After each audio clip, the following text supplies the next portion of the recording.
For elite athletes, their bodies are their livelihood. They spend years training, competing, and pushing physical boundaries in pursuit of excellence.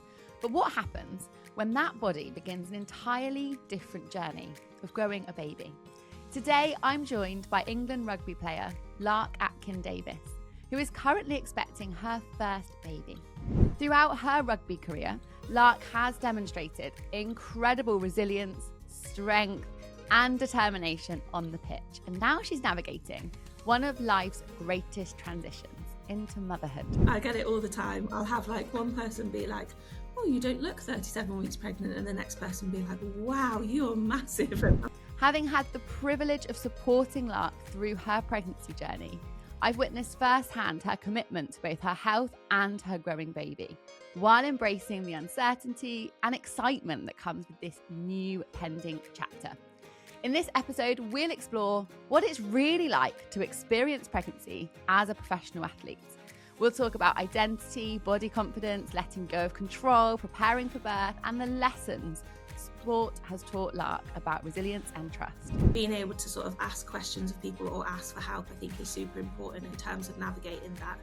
Okay, actually, probably postpartum wise, I am going to need that support in place. They say it takes a village, and I'm certain that it will. Whether you're an athlete, an expectant parent, or simply someone navigating a life transition, this conversation is full of honesty, inspiration, and powerful reflections on what it means to grow, adapt, and thrive. So let's dive in and welcome Lark. Thank you so much for joining us, because you are currently very heavily pregnant, just navigated a heat wave. How are you doing? Yeah, not too bad, thank you. Thank you very much for having me. I'm really excited for this conversation. The heat has been challenging at times. I'm now 37 weeks pregnant, so I think part of me still probably thinks I'm in my second trimester in terms of being like, oh, I'll just crack on. But another part of me is like, no, actually, right, let's make sure that we've got everything in place to make sure that can manage the heat and feel good going into sort of these really important latter stages. Oh, I love it. You are literally ready to pop any moment, aren't you? Quite literally full term, which is so exciting, because Lark, it generally feels like 2 weeks ago that you said that you were pregnant. I can't believe you are now here full term, 37 weeks. I mean, it's flown by for me. I don't know whether it feels like it's gone that quickly for you guys. Yeah, it's one of those weird ones where I think it's gone really quickly, but also at the same time, I've seen every season whilst being pregnant. So I think it's I've spoken to loads of people that have, been pregnant, had children themselves, and they're like, yeah, it's such a weird sort of situation, because you're like, this has flown by, but also I have been pregnant a long time now. Yeah. And I think sometimes you're like, I can't remember life necessarily before pregnancy, but equally, I don't feel like I've been pregnant that long yet. I feel like we must have longer until our baby comes. I think as soon as you become pregnant, forever, time is this weird warped thing, because then you suddenly have this baby where every 24 hours feels like a week, but you blink and they're one. And it's like this really bizarre paradox that time all of a sudden becomes, I think, once you're in that season of life.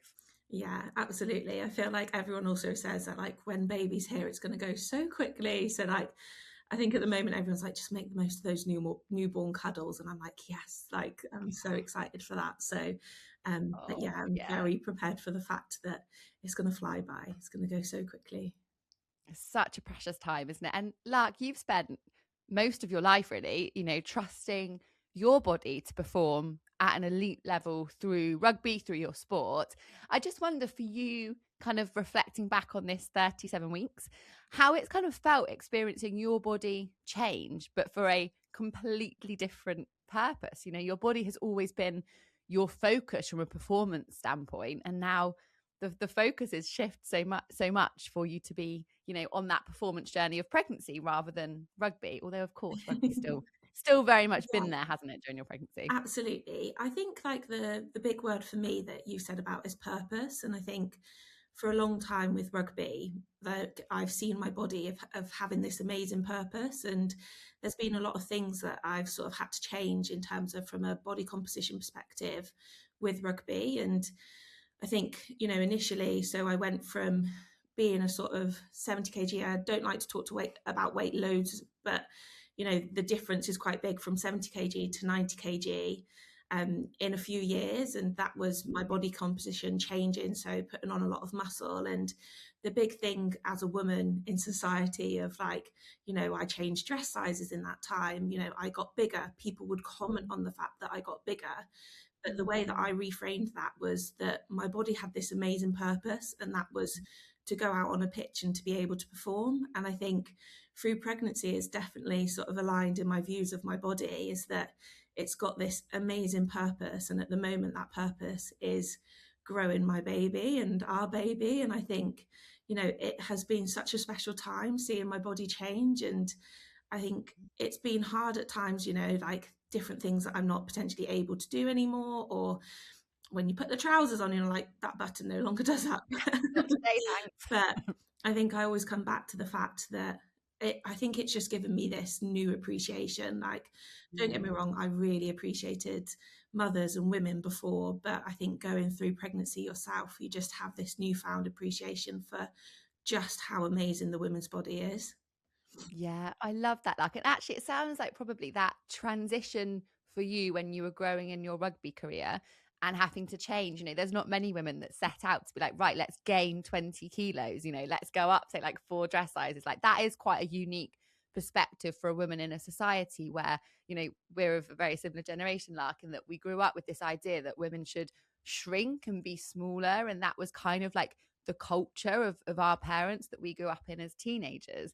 So to actually create that shift must have been enormous for you to kind of, recognize that purpose and have that drive and that kind of silencing the outside noise. But it sounds like that was probably a really helpful lesson in terms of recognizing that change that was happening to your body then in pregnancy as well. You'd kind of learnt those lessons perhaps. Yeah, absolutely. I think those lessons that I'd had sort of previously were so important to how I've been able to navigate pregnancy now. I think, had it been a few years prior, like where I didn't appreciate my body as much, where I wasn't sort of too worried about what society thought. Like, I think the big thing for me now, especially as a female in sport, is being able to promote sort of the body positivity that I have. I love my body for what it's able to do, and I love how it looks, and I think that's so important. And I think that's really enabled me through pregnancy. When you stand in front of the mirror going, okay, yeah, I've got a bump now, like, of going, wow, like this is amazing. And I think, you get lots of different comments throughout pregnancy of, either about your bump size or things like that. But it's really been like given me that ability to be able to navigate those comments and be like, well, like everyone's body is going to be different. And I think, in pregnancy especially, there's sometimes like, oh, should I look like this, should I look like that? Actually, everyone's body's different before pregnancy, after pregnancy, even a woman's body when they're not. And I think it's just really appreciating that and how amazing our bodies are for what they do for us in so many different ways. Oh, I love that, Lark. And you're so right with the comments around bumps. Isn't it nuts? Like, I feel like you can walk down the street on the same day as a pregnant woman and someone will tell you your bump's small and then someone will tell you your bump's big. Yeah. And you're like, should we all just stop commenting? Because clearly no one has any idea. Yeah, absolutely. I get it all the time. I'll have like one person be like, oh, you don't look 37 weeks pregnant. And the next person be like, wow, you're massive. And I'm like, which one is it? But I'm just like, do you know what? I'm growing my baby. I feel really good. So that's the important thing. I love that. And also, like, how insignificant is someone's comment when your body has allowed you to play, rugby, the sport that you love for your country, and now also be on the journey of growing a human. Like, they're two absolutely phenomenal things for you to have pride in your body for doing, aren't they? Like, so those comments are literally water under the bridge. Yeah, absolutely. So many women, Lark, describe pregnancy as their kind of first time perhaps in their lives that they felt some degree of loss of control over their bodies. And I just wonder, for you as an athlete, where, like you say, there's often lots of tracking, whether that's around weight, around performance, you're always moving forward on that kind of trajectory of performance, how that's kind of felt for you experiencing that kind of shift. I think there's been a few things that have been really important to me through pregnancy with sort of managing those changes and that control element of it. And I think for me as an athlete, I'm someone that's always pushing for what's next. Like in the gym, I'll always be looking for those like PBs or going for that bigger lift. And I think I found out quite early on in pregnancy that I was going to have to change my mindset around it, and that actually from a training perspective, like whilst I've been training throughout pregnancy, a lot of it has been about maintaining and doing what is best for me in that period of time. So there have been days where I turn up on the day and I'm like, I'm feeling really good today. I can go out and do my running session and my weight session, and actually I can go and achieve all these things. Yeah. Whereas some days I turn up and I go, I'm not going to run today. I'm not feeling as good. I'm going to actually sit on a bike, or I'm going to look at my weights program, adapt it slightly. And I think that for me, that element of control has been learning to understand my body better and knowing sort of when are the moments that I can sort of keep pushing on and when are the moments that I'm like, actually, rest is really important right now. So, and I think, Yeah. first trimester especially, like I had a few weeks where I was like, actually, I'm not going to train today. And I think that was a big thing for me in terms of that control, because normally I'd get up and I'd be like, right, I'm just going to go and do it. Yeah. And I think it was having the right support in place as well, and people around me, someone like my teammate Abby Ward, who is also pregnant herself, but has a little girl called Hallie who's nearly 3. So being able to talk to her and have that perspective of, actually, no, it's okay today, like you don't need to go and push yourself, like, has Yeah. been really important. But I think from the actual body side of it, I really sort of have loved like the changes and the differences. And I think it's being able to sort of accept that there are going to be moments where you're like, okay, my body is really changing, but it's for the most amazing way. So, like you've said, like just reframing those thoughts around it. I love that. And I think, your identity essentially has always been so closely tied to sport. You play rugby for England. Has elite sport, obviously, that requires so much physical resilience, mental resilience. You wouldn't get to where you are in rugby, like if you didn't have phenomenal levels of both of those things. But I just wonder, with those lessons that you've had in rugby, how that's perhaps helped you a little bit in pregnancy, and listening to you talk there in terms of knowing that you had to change that shift from push, push, push, like more, more, more, let's think ahead, to actually being like, okay, let's meet my body where it's at now. I'd love to understand the kind of lessons in that and what you might take away from that, perhaps moving back to sport afterwards or through this season of your life. Yeah, I think some of those lessons can certainly probably apply to postpartum. And I think, like I said, talking to people and asking for help is going to be something massive in that time. And I think, what I didn't mention in that, in terms of like when I did have those days where I was like, okay, I'm feeling a bit more tired, like I've got a great support network in place, whether that's, the medical staff through rugby, my husband Jamie, my teammates that are also pregnant, or yourself and your team. Being able to sort of ask questions of people or ask for help, I think, is super important in terms of navigating that. Okay, actually, like probably postpartum wise, I am going to need that support in place. They say it takes a village, and I'm certain that it will. And um, with wanting to return to rugby as well, I think, it's going to take a lot of, like you said, resilience, organisation, things that I've learned from rugby that are actually going to put me in really good stead, hopefully, for postpartum. I think it's one of those things that actually you don't know until until it happens and what it's going to look like. And there's so many different variables. But I think, like I said, having that support in place is incredibly important. And then I think as well, like the resilience part of it, I got diagnosed with gestational diabetes quite sort of early into my pregnancy. So like at 24 weeks, when, I got offered the test, that's when I found out. And I think actually having sort of the mindset that I do from rugby was really important for me to be able to manage that.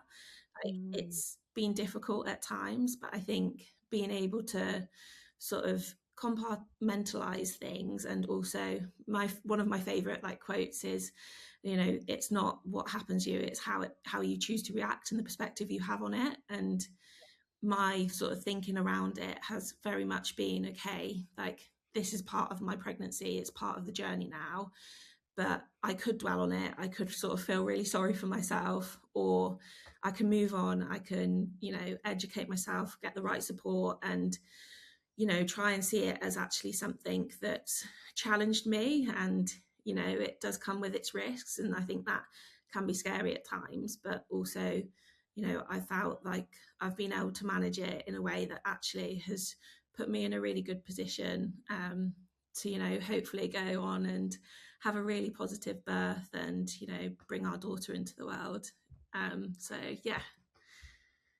It's so interesting, isn't it? Because I think when we maybe think of an athlete, we kind of think, well, surely you're going to have the smoothest possible pregnancy going. You are the epitome of health and strength and function. And actually recognizing that we are all still human and we all have unique genetic profiles, and there will always be elements of this journey out of our direct control. And I think you sort of navigating that, which you've done so like beautifully, so in such a grounded way, haven't you, Lark, in terms of actually let's explore options, let's break it all down, let's not make any rash decisions, let's make sure that we navigate it all in the best way, has been just so brilliant to watch and to see. And I think it's fair to say that pregnancy brings most women a surprise or two along the way. It's one of those journeys, isn't it, that does that by nature.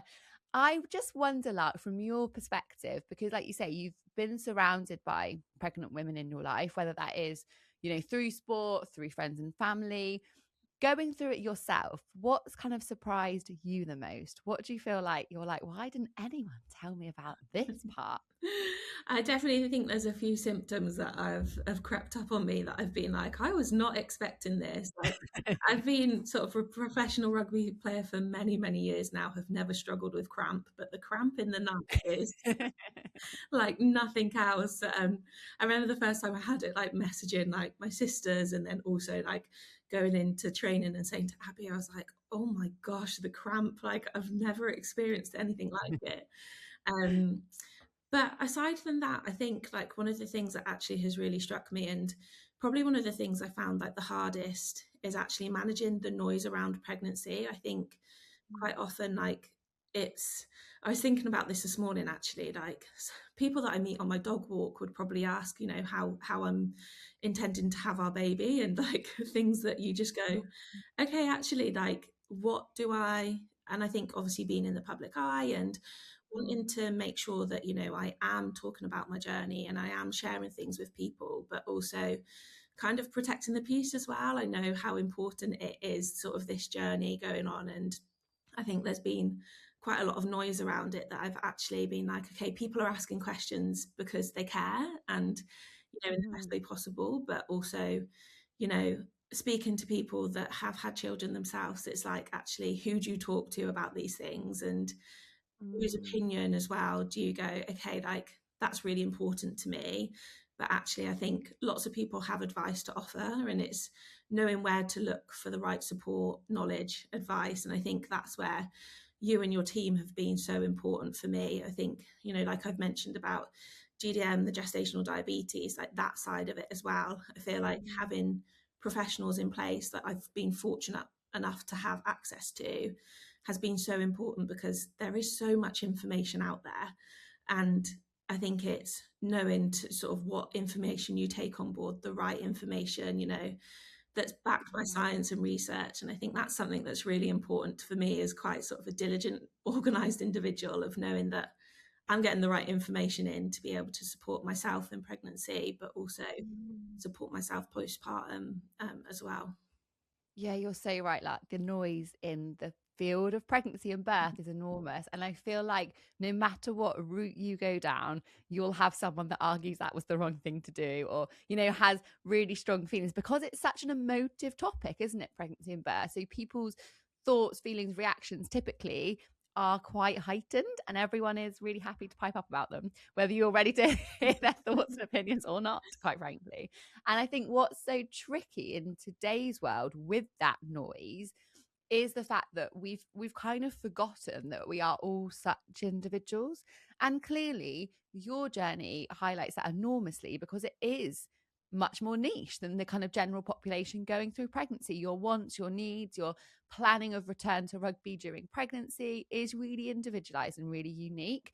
So following kind of really general population guidelines, I always say, is really unhelpful to anybody, but is even more unhelpful to someone like you who has got really specific goals. Yeah. But what I love about hearing you talk, Lark, and that kind of, embracing of this change in your life, but also being really clear on that return to rugby. And oh my gosh, that first time your little girl sees you run out on pitch is just, I think, going to have everyone in tears, isn't it? It's so precious. But is traditionally within, professional support in particular, there has been this idea that when you have a baby, that's your time to retire, or it's not ever possible to get back to doing what you want to do, etc. And I think, we've definitely started to see that shift, haven't we? And there's still so much work to do. But I think your story, and likewise, with Abby that you play with, is so powerful in this idea that actually pregnancy, yes, there is a little bit of a stepping off the treadmill while we do the pregnancy bit, while we bring your baby into the world. For sure, things look different, things change. But like you were saying, you've still been in training, you've still been with your teammates, you've still been a rugby player through pregnancy. You haven't just been like, see you all in a year, I'm off. Like, you've still been in Yeah. doing, just in a different way that obviously keeps you safe. But I just absolutely love this idea that pregnancy has taught you even more about yourself, about your body, about your, wants and needs and aspirations. And actually that return, you take that with you. It's not this stepping back, it's this adding of strength to kind of what you then bring back to sport. And I think it's why when we look at women that have returned to professional sport after a pregnancy, after becoming mums, actually they'll often say they do feel better, they do feel stronger than ever. And I think this shift in, it's no longer this weakness or this thing to avoid, until you decide to retire, that actually it can bring you all these advantages as well. Of course, the juggle happens and we have to plan and navigate around that. But actually, as a woman, that it can bring you strength, and it's not like a disadvantage or a weakness to be a mum and playing sport. Yeah, absolutely. Like, I think you've sort of nailed it there. Like, it's hard to add to it, but like I've always said sort of, I very much was planning sort of after the last World Cup that, I would look to start a family. And, I think people talk to you about it. They say, okay, well, how's that going to work with rugby? How are you going to manage that? And for me, it's actually, I always thought that this journey would make me stronger as a rugby player and a person as well. So I was excited about it, and I have been excited about it throughout, because, I've seen Abby go through it and other athletes, and I have so much admiration for them for navigating the journey. But I think, like you said, it shows that becoming a mother is this amazing thing, matrescence, like that word of like the body changing, like the psychological changes that you go through to become a mother.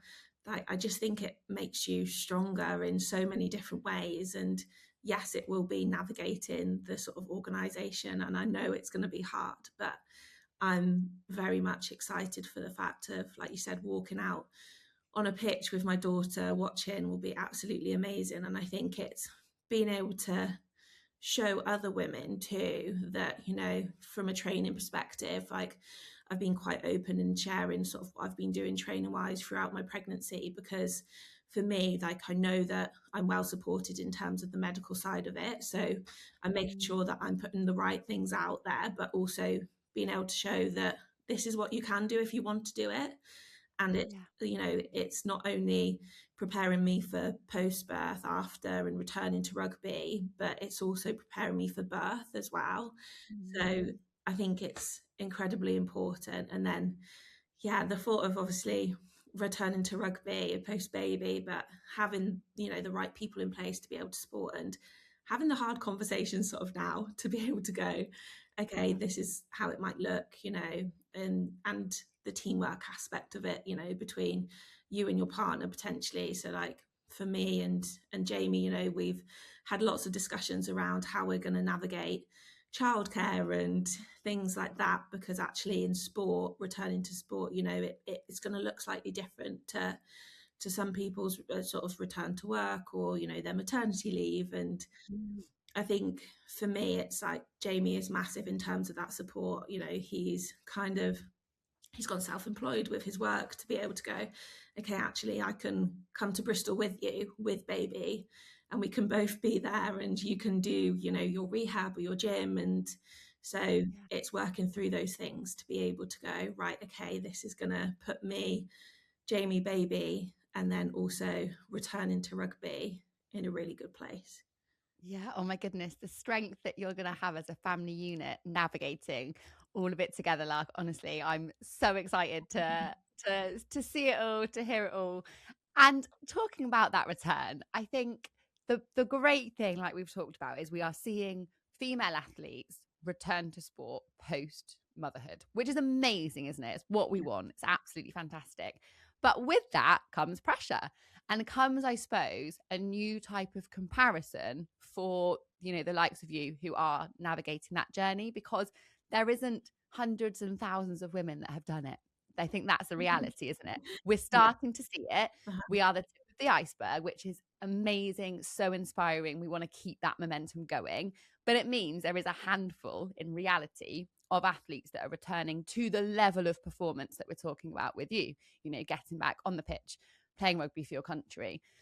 How do you feel about some of that, I guess, pressure? I'm going to name it pressure, Lark, because there is that small cohort that brings that comparison, and we see it done really well and we see it done really poorly, let's be honest. What are your thoughts and feelings at the moment about that healthy return to sport, and kind of navigating some of that? Again, I guess it's that outside noise, isn't it? Just in a Yeah. niche area. Yeah, I think for me, it's about sort of knowing yourself and knowing what's going to be best for you. And I think Mm-hmm. that's really important in terms of the support that you get from, you know, the medical staff, and, you know, the staff that are supporting you through your journey in pregnancy and sport as well. And I think, you know, I've been really fortunate in terms of, you know, having a team of professionals that have supported me throughout pregnancy and will support me postpartum as well. But in this conversation, it's always been, it's about what's best for you and your baby and your family. And, you know, this is the plan that we've got in place. But at any time, if we need to pull back on the plan, if, you know, you want to push forward a little bit, then it's about what's working for you, and making sure that you're really sort of listening to your body, but then also, you know, the mental side of it, you know, that aspect, because that's going to be such a huge part of that. Because, you know, you don't know how it's going to feel. You know, for me, I don't know how I'm going to feel once baby's here, but I can have a plan in place that's, you know, there, and it's adaptable, it's changeable. And I think that for me is really important, putting the human aspect first, because, you know, the human aspect for performance is, in my belief, the most important thing. You as a human first. If you are happy, if you feel supported, you're going to be able to go out and perform on a pitch. So in the process of going back to playing, I think that's something that, you know, for me is a real focus. But the pressure in terms of getting back, I think, again, like, I love the word reframe, but I'm like, I've, you know, been out of the game for now sort of nearly a year, and I think I see it, the sort of journey ahead, with a lot of excitement of, actually, the reason that I'm doing this and I want to return to playing is because I really love what I do. And, you know, as much as I've loved the journey of becoming a mother, and I've got no doubt I'll absolutely love it as well once she's here, I also think it's really important to be able to show sort of your children that you're also doing something that you really love, that sort of isn't just that side of motherhood, but is, in a way, because you're going out and you're showing them that actually this is something that I love doing. It's really important to me. And I think women's sport as well, like, you know, I know I'm having a little girl, and the thought of her being able to see me on a rugby pitch is so motivational for me. So when I think of that pressure of getting back onto a pitch, I'm like, okay, actually, like, it's met with this lovely, like, how amazing will it be to sort of like run out onto a pitch with her, and actually, like, there is that side that you're like, okay, my body has changed. I've not played rugby in over 9 months. Mm. It's going to be difficult because of that amount of time out of the game, but also there's this excitement of, okay, I've had this time out of the game. It's almost been a way for me to change the mindset slightly and refresh in a way. And how amazing is it going to be to eventually be back on the pitch? So no, I think it's a really exciting prospect. And I think, like I said, just having the right support in place and managing that pressure in terms of probably the internal pressure of getting back to the standard that you're playing, and knowing it might take a bit more time, Yeah. and having people you can talk to in that, someone like Abby Ward, someone like Alicia Joyce, who's just come back from having her little boy Ralphie. They're really important, to be able to talk to be able to go, okay, actually this is how I'm feeling. And they're great advocates for being a really balanced sort of opinion on how it's going to be, because they're not afraid to be like, okay, this bit's going to be hard. Yeah.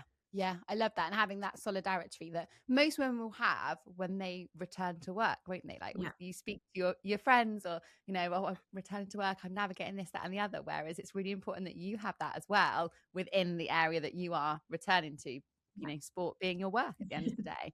And I love that idea of like your role modeling the fact that your little girl can watch her mummy and be like, oh, if I put the work in, I can achieve those dreams as well. I can achieve what I want to. And that's such a powerful lesson for us to teach all our children, but particularly women in sport, because it needs it, doesn't it? Like, we need those role models. We need the likes of you sort of paving the way for future generations. And I think that framing of, I know I'm going to get there, and I'm excited to embrace that journey and the bumps that are inevitably going to come on their way, but I know I'm going to get there, and I'm going to get back there better than ever with the learnings that I've taken from pregnancy and motherhood, but recognizing that it's going to take a bit longer. And I think, for certainly in my experience supporting athletes on a return to performance, you have to have a degree, and I mean this in a really nice way, like, but a degree of ego to like want to show up, to want to perform, to want to do your best, to want to show up for your teammates as well in team sport.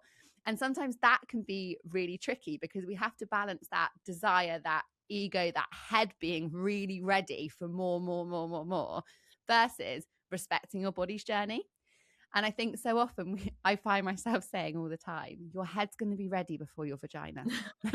Your head is always going to be ready before your yeah, vagina. Your legs are going to be ready before your vagina. yeah, And we forget that regardless of mode of birth, your pelvic health has enormously changed. Like, it has been injured just by the process of pregnancy. And what we always have to consider balancing is time frames in terms of return to its particularly impact, and also that recovery process for what's happened internally. And it's really hard because we can't see it internally. So it becomes this really kind of tricky balance, I suppose. But what we always want to remember is the imminent return is obviously super important for so many reasons. But equally, what we don't want is 18 months down the line to recognize that actually we caused injury with the way that we did that, because then that's lifelong injury for you. So it's that, like, it's that protection, isn't it? And that ability to push and then maybe pull back and reevaluate and then push again, and having that flexibility and timeline so that nothing is rigid. yeah, Because, like you said, there are still so many unknowns. Every woman's body responds differently to recovery. Our tissues heal differently. Every mode of birth is different. Every pregnancy is different. So that comparison in this time in our lives becomes so unhelpful. yeah, absolutely. And I think, like you said, like that pelvic health side of it is so important. Like, I've had a pelvic health physio that I've worked with throughout, and we're sort of looking at putting in place appointments for postpartum. And I think, like you said about sort of knowing what's going to be ready body wise and what's not is such an important part of that education piece. And I think for me, what like I see now in terms of like sport and people returning to sport and their journey through pregnancy and sport is how important it is to sort of be able to have that research and professionals that are going out there and putting sort of papers together or having education there so that, say even if it's, club level or international level, there is information, there's research, there's studies to be able to support you, because I think, that side of it is so important, because it's something that's still probably, quite unexplored in terms of sport, returning to sport, especially contact sport as well. Obviously, rugby has a huge contact element in it, and actually the amount of people that have returned to rugby or a contact sport, there are only a few.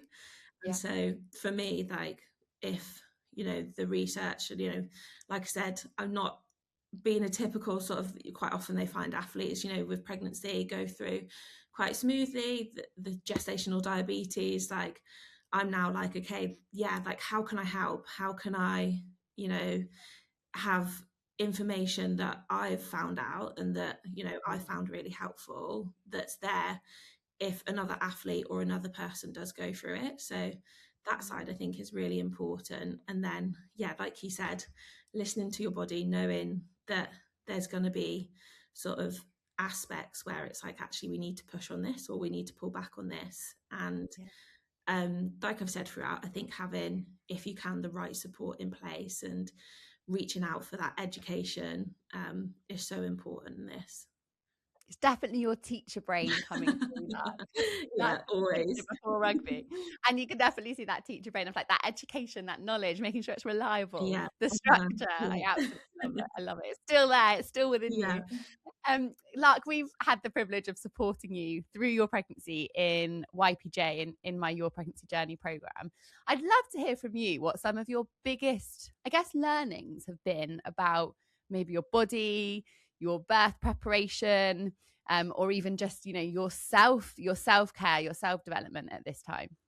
Oh, that's there's quite a lot that I feel like I've learned throughout. I'm gonna say it again. I've like That's my good. teacher brain is that like education side of it, and like I've said, having that right support in place. But I think it's, very much knowing that every pregnancy, every journey is going to be different, but that sense of sort of community that I've gained from, being on your pregnancy journey, but then also the reassurance, I think, as well, of being able to have sort of the information in place. Like I said, I'm an individual that loves to sort of know stuff is the basic way of saying it. So like, I'm someone that likes to go in feeling prepared and have, you know, explored all options. And I think for me, going through pregnancy, being able to have the information there and people there that you can ask questions to has been so important for me. And I think especially of, navigating what is now seen as a bit of a higher risk pregnancy because of having GDM. So yeah, I think having that in place is incredibly important. And then just like the changes as well that your body sort of experiences in pregnancy, things like even like in the first trimester, I was walking the dog and I was like, why am I so out of breath?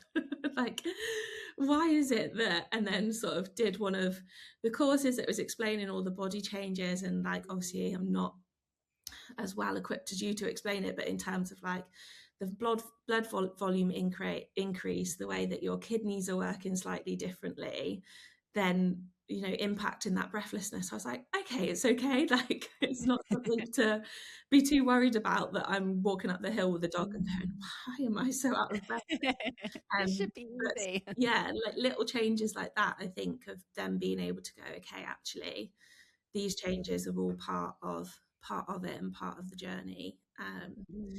But yeah, I think it's, like I said, this amazing community that you've built, that you have the ability to be able to ask questions, talk to people. And I think, not just for myself, but for Jamie as well, and his support, like, we just feel really well supported. And lots of people at the moment are saying, like, are you ready? Do you feel ready? And I think we're shocking people, because we're going, yeah, like, Love that. we feel ready. And people are like, Yeah. oh, people always tell us you never feel ready. And I'm like, I don't know how I'm going to feel. Like, obviously there's lots of variables, there's lots of things I'm not necessarily going to be able to control. but I know that I've got all the information sort of and education I need to be able to feel like I can have a really positive birth. And I'm going into it feeling really excited, which I think is I love such a that. nice sort of feeling to have at this time. Definitely, like we get one shot at each birth, don't we? It's so important that we can embrace it and feel excited about it, and have a really positive experience, because that impacts postpartum and how you're able to navigate that return to support and all of those things as well. So I absolutely love that, Lark, and I'm so pleased that your teacher and rugby brain is thriving in information. We've got a quick fire question round Yeah, for you, Lark. Are you ready? I'm ready. One word to describe pregnancy so far. Empowering. Oh, love that so much. Biggest pregnancy craving. Ice, crunching on ice. Do you know what? I had a feeling you were going to say that. I don't know if it's just the heat or. I think the heat has helped, but I think even before the heat, and I think fair play to Jamie, it must be incredibly annoying when you've got someone that's just crunching through ice constantly, like the noise of it, and he's just left me to it, not said a word. So Most unexpected symptom. cramp in the night. Yeah, was not expecting it. A piece of advice that's really stayed with you. Ooh. Um, this is a tricky one, but I think a lot of people have just said to me, like, do what's best for you and trust your instinct and your intuition. And I think that really sticks with me, as that's something that sort of I've had throughout. And actually, I think it's, yeah, really important. Oh, instinct is so powerful. I often say, like, what would you do if no one else ever knew? Yeah, And I think that always brings you back to silencing the outside noise, what's right for you yeah, and your family. absolutely. One thing you're most looking forward to about meeting your baby. I think just those newborn cuddles of just having her here in that time of sort of me, her, and Jamie together in our new little sort of newborn bubble.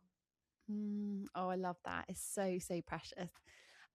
Three things, Lark, that you hope your child will one day use to describe you. Ooh. I think the first one would be strong. I think that's, I think you've nailed that. yeah, hopefully. But not just like physically strong, but sort of mentally strong in that aspect as well. Um, kind as well. I think that's something that it's a value that's really important to me. And yeah, and then probably sort of giving too. Like I think that is something that really motivates me, and like I've sort of spoken about in terms of the wanting to be able to tell my journey and support other people that go through it. I think, yeah, giving is something that's really important and really motivates me. So I'd love to be able to have a daughter that said, yeah, actually she's a really giving person. So yeah. Oh, I love that. So, so beautiful. And just to finish us off, Lark, three things that have helped you the most during your pregnancy so far. So I think the first one would be education and information. So feeling like you've got support in place. So, you know, whether that's, you know, on some levels you could find books that are really good for you to support your pregnancy, or, you know, like myself, having you guys and your pregnancy journey and your team. So yeah, support and education. I think as well, that instinct and trust in your gut. I haven't actually mentioned it, but you'll be like, yes, the brain acronym I think has, you know, been so important. And I think actually that would be something that I'd probably say for anyone that is pregnant, because like it's been something that actually has really helped me navigate the sort of different conversations I've had to have in terms of gestational diabetes and the appointments. And you know, it's been so helpful for me to be able to talk to professionals, advocate for myself, and then just enjoy it. Like it's a hard journey, but also an incredible one. And I think, you know, seeing how amazing the body is, and like, I know it can be hard for many people in many different ways. So sometimes it is really difficult in that aspect, but your body is doing an amazing thing by growing a baby. And like, just how amazing are women that this is something that, you know, we do and have done forever. Yeah. Yeah. Oh, Lark, you're honestly just so fantastic. Such a positive role model to everybody, but particularly females that want to get into sport, and mothers that want to keep being themselves and doing their things they're passionate about alongside motherhood. So thank you immensely for sharing your journey so openly. And I think it really is a story, Lark, that reminds us that strength isn't necessarily just about performance or achievement, but also it is about that adaptation, recognizing that vulnerability, having trust, and ultimately embracing change as a positive thing and not a step back or something to avoid. Yeah, absolutely. Thank you so much for having me on and for this conversation. Yeah, and for all your support as well. It's yeah, certainly been absolutely amazing throughout pregnancy for both myself and Jamie. And yeah, like I said, we're excited for the next few weeks ahead. So excited for the next few weeks ahead. We yeah, let's absolutely do this, Lark. You're gonna smash it.